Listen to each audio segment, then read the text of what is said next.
in this video, I will show you how to easily hide price range for WooCommerce variable products. Let's get started.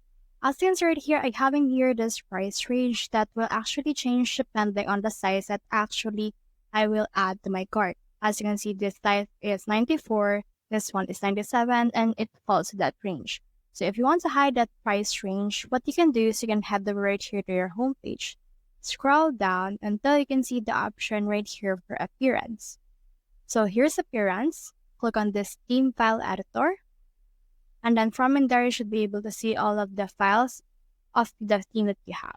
So for this one, just choose this function.php. And then you should be able to see what it looks like. Now in this, scroll down to the very bottom. And then let's add in here some few spaces.